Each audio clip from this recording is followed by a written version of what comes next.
Assalamualaikum warahmatullahi wabarakatuh. Selamat pagi anak-anak, bagaimana kabarnya hari ini?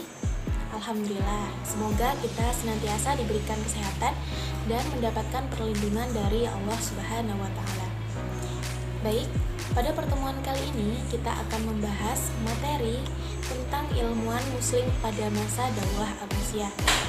Semangat para ilmuwan muslim untuk mewujudkan ide-ide cemerlang melalui penemuan karya-karya ilmiah tergambar dari berkembangnya ilmu pengetahuan pada masa itu.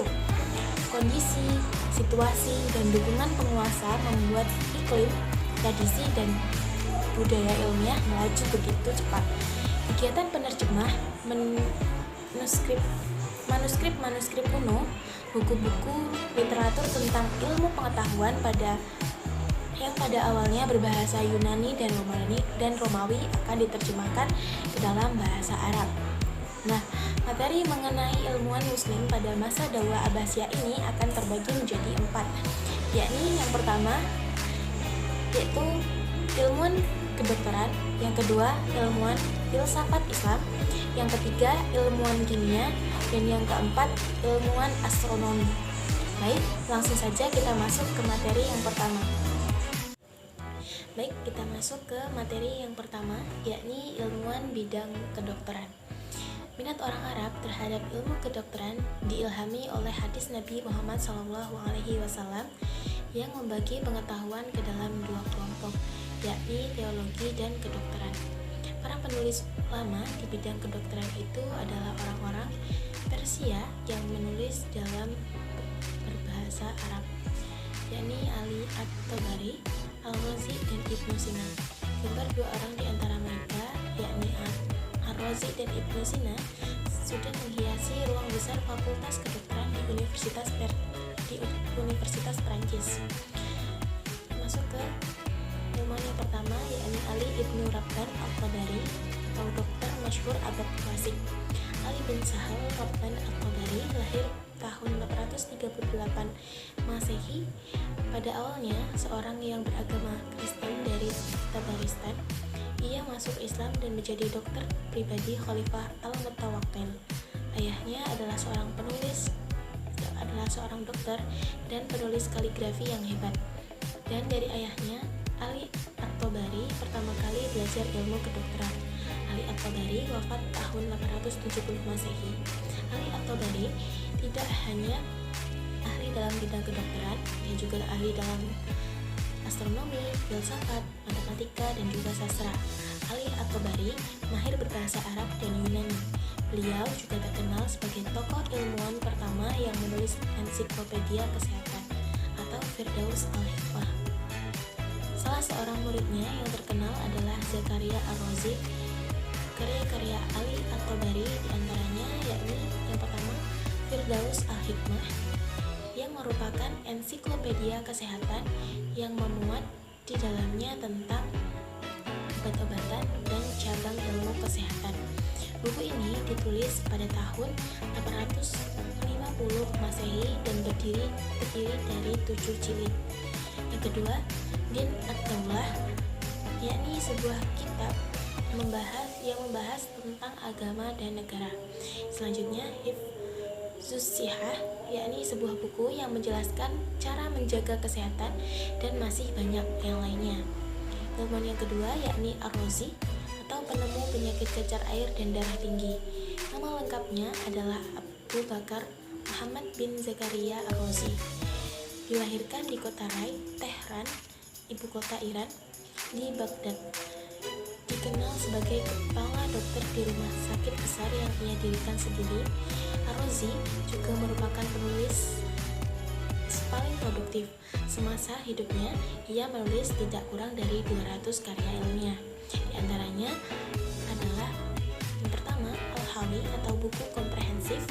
Buku ini dianggap sebagai karya utama Ar-Razi dalam bidang kedokteran, yang pertama kali diterjemahkan ke dalam bahasa Latin oleh seorang dokter Yahudi Sisilia, Farad bin Salim, pada tahun 1279 Masehi. Yang kedua, Al-Judari wal Hasbah Buku ini membahas tentang penyakit cacar air, campak, dan bisul serta dipandang sebagai mahkota dalam literatur ilmu kedokteran.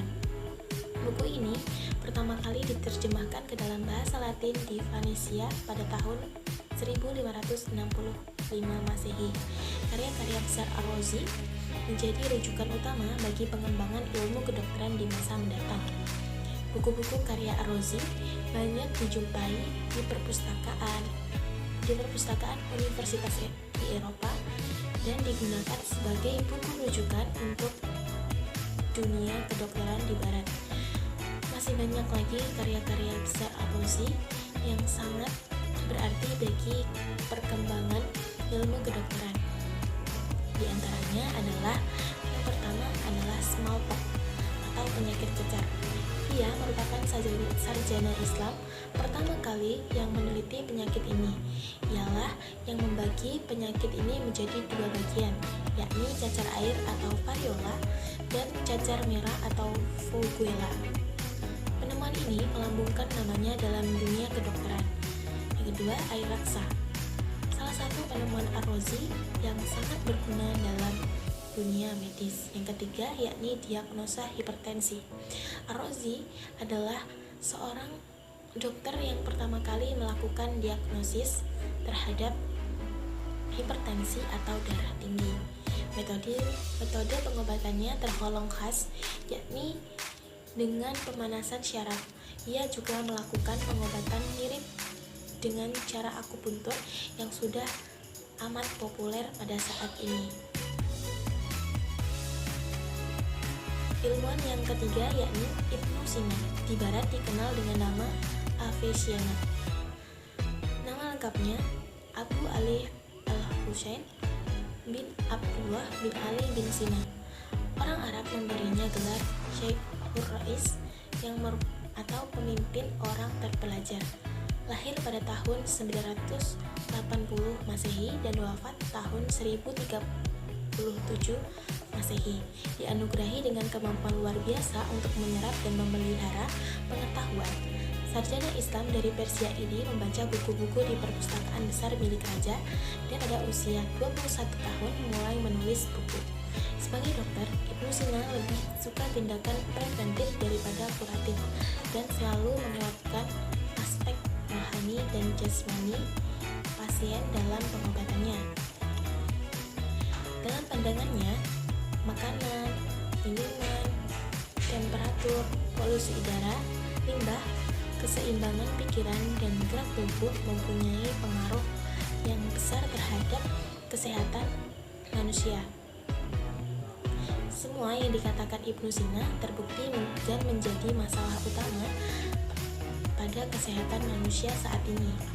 Karya-karya Ibnu Sina dalam bidang ilmu kedokteran antara lain yang pertama Al-Qanun fi Tibb, yang artinya dasar-dasar ilmu kedokteran. Buku ini berabad-abad telah menjadi buku yang menguasai dunia pengobatan di Eropa dan menjadi sumber buku kedokteran di Prancis.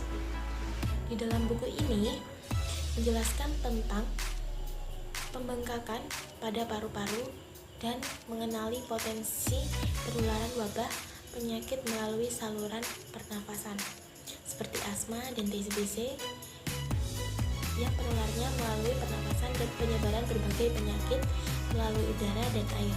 Obat-obatan yang disebut di dalam buku ini tidak kurang dari 760 macam obat untuk beragam penyakit.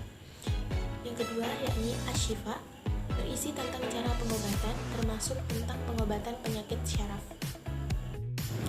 Baik, masuk ke materi yang kedua yakni ilmuwan filsafat Islam. Filsafat atau falsafah merupakan pengetahuan tentang kebenaran yang dipahami oleh akal manusia. Mari kita mengenal tokoh-tokoh ilmuwan filsafat Islam berikut ini. Yang pertama yakni Al-Kindi atau filosof muslim pertama. Al-Kindi atau yang bernama lengkap Abu Yusuf Ya'qub bin Ishaq bin Sabbah Al-Kindi, seorang putra gubernur yang lahir di Kufah sekitar tahun 801 Masehi, lalu menetap dan meninggal di Baghdad, Irak pada tahun 873 Masehi. Di barat, ia dikenal dengan nama Al-Kindus. Ia hidup pada masa pemerintahan Khalifah Al-Amin, Al-Ma'mun, Al-Mu'tasim, Al-Watsik, dan Al-Mutawakil.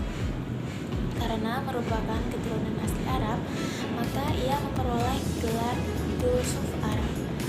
Ia memang merupakan representasi pertama dan terakhir dari seorang murid Aristoteles atau filsuf Yunani di dunia timur yang murni keturunan Arab.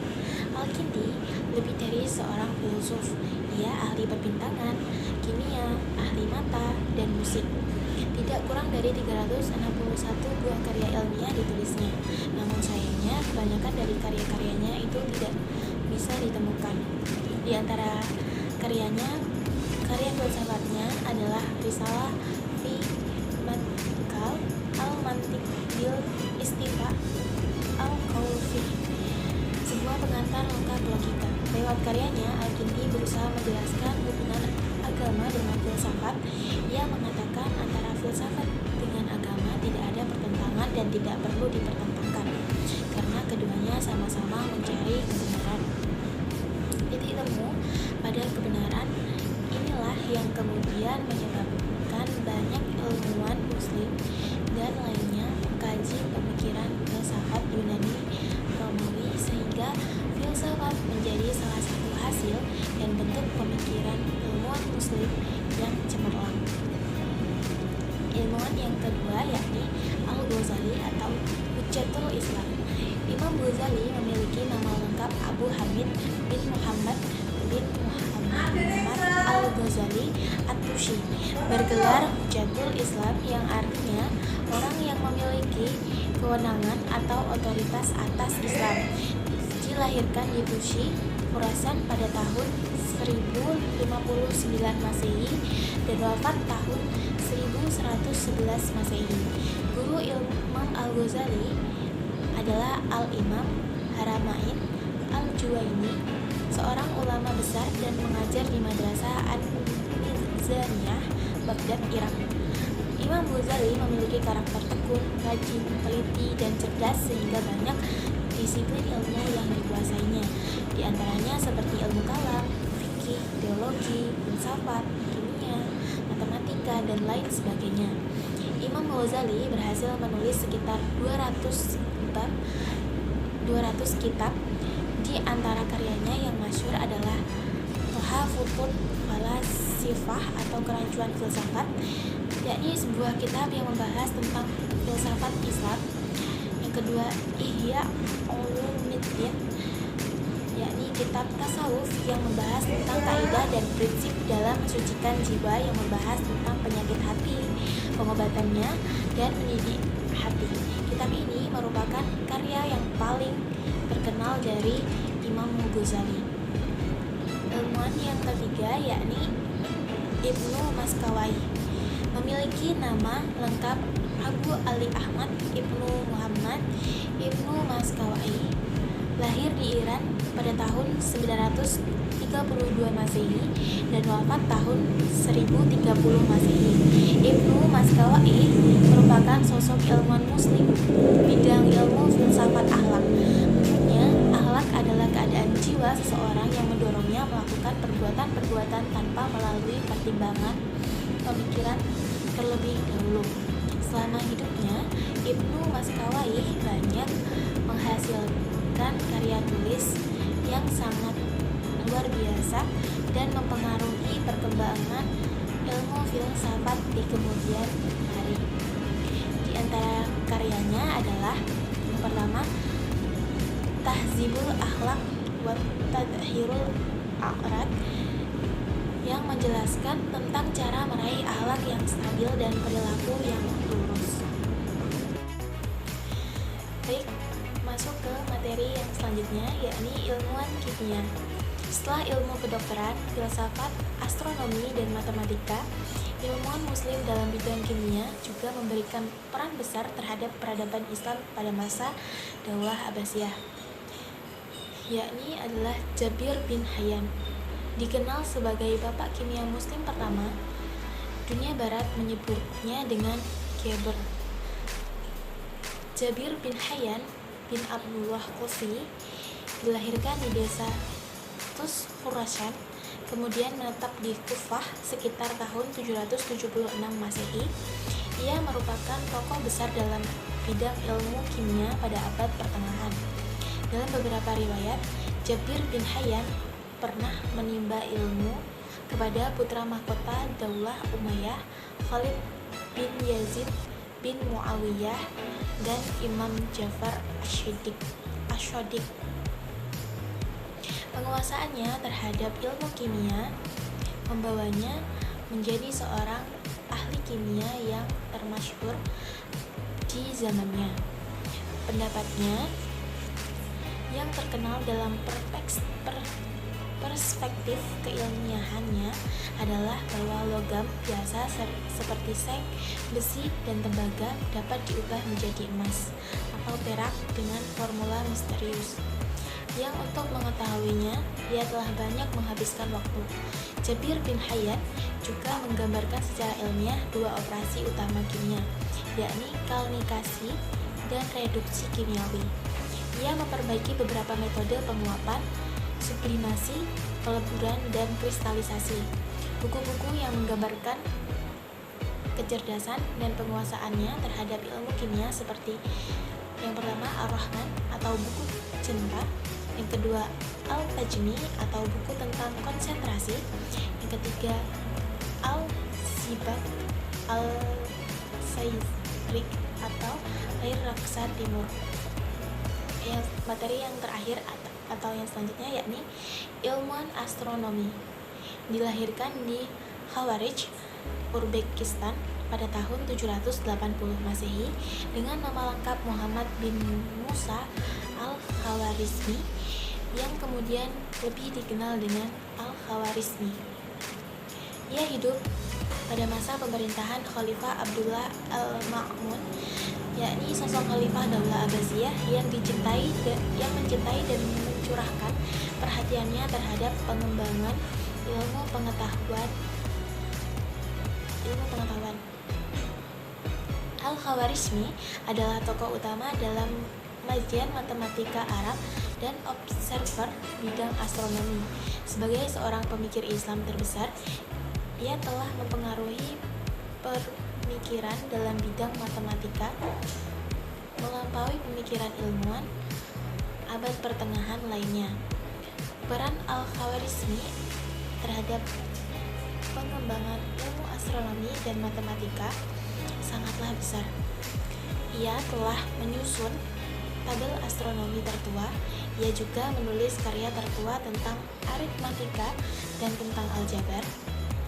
Karya aljabarnya itu disebut Al-Mukhtasar fil Hisab Aljabar wal Muqabalah.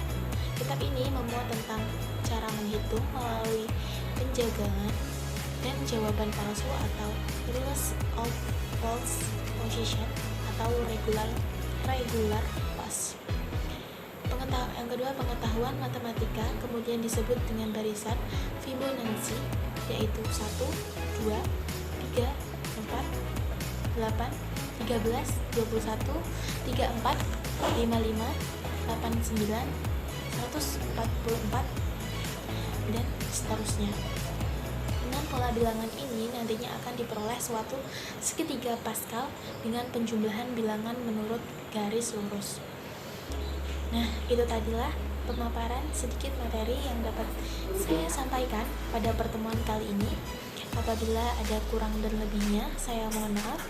Saya akhiri, wabillahi taufiq wal hidayah. Wassalamualaikum warahmatullahi wabarakatuh.